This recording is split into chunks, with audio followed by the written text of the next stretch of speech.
Sanibona. Yini njani? Niyaphila? Sithembe niyaphila bafethu. Mfaka Mkhonza lo. Asibonga kakhulu maniphila konke kuhamba ngendlela. Asibonga kakhulu. Ake ngamukela ama-new subscribers again to this channel. Ngithi welcome home. Thank you for subscribing guys. Thank you so much. Ngibonga nabo bonke aba-engageayo kuma-comment sections kuma-video ngo-uploada la. Bawala ekhaya abanye bayawashare njalo njalo. Ngiyabonga kakhulu guys. Keep on subscribing. Keep on subscribing. Ngiyanicela kakhulu. Excuse me. Thank you so much. Bengilalele la uHelen Zille we-DA ekhuluma nabeyindaba. Echaza ukuthi sebakhulumile ne-ANC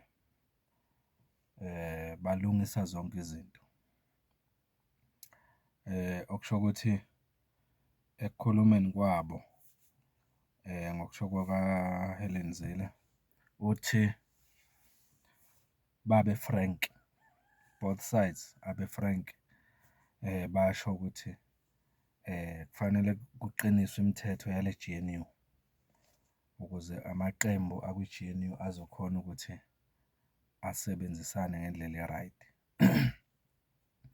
Othi-ke beyi-DA abakaze bake bafike nje esinqumeni sokuthi bayaphuma kwi-GNU. Uthi abakaze bafike nokufika lapho, abakaze nje bayicabanga indaba yokuphuma. Uphinde washo ukuthi futhi abakaze bake babe even no-debate ukuthi bayahlala yini. Shothi nje ngokwakhe i-GNU into abasazoqhubeka nayo. Uyayibona leyo nto? Uyayibona-ke le nto lena, mina ngifuna ukuyibuka ukuthi isho ukuthini nge-DA. Namhlanje nje ngifuna ukuthi ngichaze lo ukuthi isho ukuthini nge-DA. I-DA ngendlela engiyibuka ngayo ifana ne-crocodile, ingwenya. Yabona ingwenya mangabe mhlampe abanye bayanokubuka le y'nhlelo zey'lwane lezi o-National Geographic. Uma ubona mhlampe i-zebra i-cross-a edamini noma emfuleni, bese kuqhamuka ingwenya ifike iyibambe le zebra. Ikhahlele izama ukubaleka bese iyalimala le zebra. Njengoba ilimala kuxhaza igazi. Uma ingwenya yake yezwa kunuka legazi, iyabambelela. Ayisafuni ukuyeka. Noma ngabe phela izebra iyasishaya isicathulo, noma ngabe ithe mayikhahlela izebra yashaya mhlampe ebusweni bengwenya, ayiyeki ingwenya iyabambelela. Iye phambili. That's exactly what is happening nge-DA. Yabona i-DA lapha kule GNU ayikho happy. Kodwa iyayazi into eyihlalele ku-GNU i-DA. Futhi njengamanje isithastile ukuthi kunjani ukuba ku-government. I-DA ngendlela mina engiyibuka ngayo kwi-GNU njengamanje. Ihleli nebhuku, ibhala ama-notes. Ibhala ama-notes, iyathikha, yenza yonke into. Kuyo yonke into eyibona yenzeka lapha kuma-cabinet meetings and everything. I-DA ibhala ama-notes and everything. Ngeke i-DA vele isaphuma kwi-GNU ngendlela engibuka ngayo. Because ukuphuma kwayo kwi-GNU kuzoyilahlekisela kakhulu ithuba lokuthi liyibambe le nyamazane. Yini-ke inyamazane? Inyamazane i-government yase-South Africa, umbuso noma ukubusa noma i-power. I-DA izofuna ukuthi from now on ihlale khona kwi-government. Ukuba khona kwayo, it doesn't matter noma ngathiwa i-ANC kwi-next government ayibi khona. Kodwa i-DA ngendlela engibuka ngayo mina inhloso yayo njengamanje iwukuthi kwi-government ihlale khona. ifuna ukungena ngegxalaba, ingene kancane kancane kancane, igcina ithathe over. And inalo ithemba lokuthi izinto ezenzeka kwi-ANC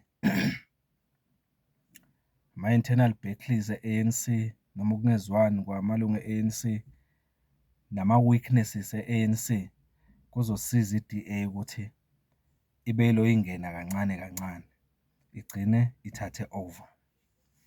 Yingakho i-DA ingafuni futhi izokwenza konke okusemandleni ukuthi i-MK ne-EFF zibe nethuba ku-government.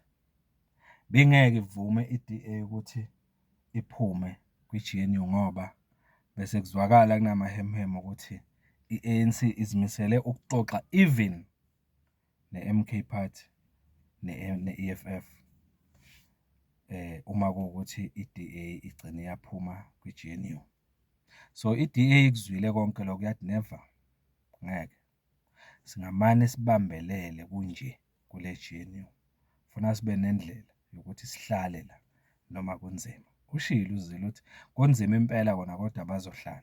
Ngithi-ke mina isizathu sokuthi bahlale yini na? They have tasted blood. Yebo? So ukutaste kwabo this blood kuyabanika ithemba lokuthi le nyamazane ngisengayinqoba ngiyithole le chunk ngidle. Kwasho uKing Cash. So uyayibona leyo nto.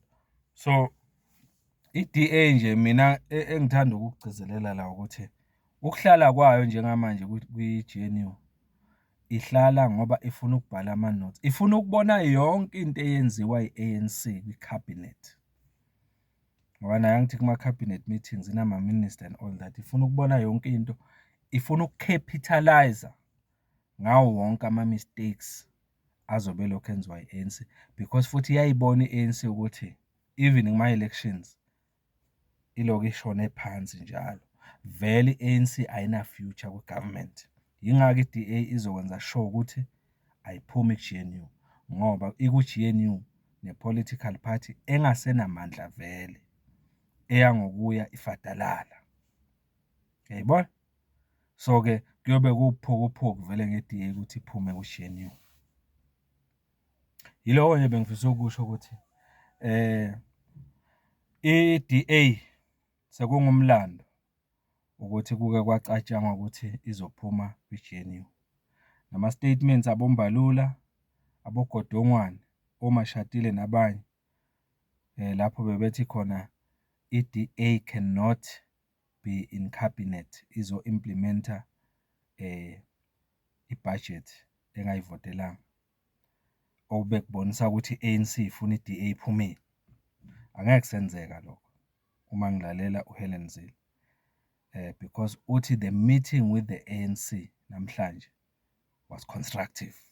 What does that mean? It means i-DA decided ukuthi we are moving on nayo i-ANC njengoba inje, because siyazi thina ukuthi as we walk ne-ANC izowa endleleni sithathe over.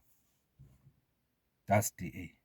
Yingakho-ke ngifuna ukusho lokho ukuthi ama-progressive parties afana nabo-MK, o-EFF, o-ATM njalo njalo, bekuyisikhathi esikahle kakhulu sokuthi aqinise ubudlelwane bawo lesikhathi esikuso manje, because i-DA njengamanje izoqinisekisa ukuthi uma ngabe collapse i-ANC kwi-government inawo ama-strategies i-DA, kumele singakubalekeli lokho. Inawo ama-strategies i-DA ukuthi uma ngabe i-ANC lokho i-collapse njengoba i-collapse nje, izokwenza kanjani i-DA ukuthi nakuba izobe ingenazo iy'namba ezi-enough ukuthi irule fully kwi-government, kodwa ikhona ukusondeza abanye abangenza ukuthi babuse nayo kwi-government. Kuqhubeke-ke le system elokhu ikhona manje yokucindezeleka komuntu omnyama. Yayibona? So i-ANC kahle kahle isenkingeni kakhulu, ayikho iphathi njengamanje esenkingeni okudlula i-ANC eSouth Africa. Isenkingeni kakhulu njengamanje ngoba ibhekene ne-DA ngapha efuna ukusebenzisa ama-weakness wayo within government ukuthi idicilele phansi. Ngapha ngaphandle opposition kune-MK party ayidlali, iyasondela ngamandla. So nje lento leyo ukuthi i-ANC mhlambe iphethe ngoba bathi baphethe, asazi baphethe ngalephi. Kuphelile bandla. Besinga-advise nje ukuthi amalungu e-ANC basheshe nje basondele kakhulu kuma-progressive parties ngoba ngempela ikusasa le-ANC alisekho lapha ku-government, kuphelile. Yilokho engingakusho mina. I-DA is taking over amandla within i-government.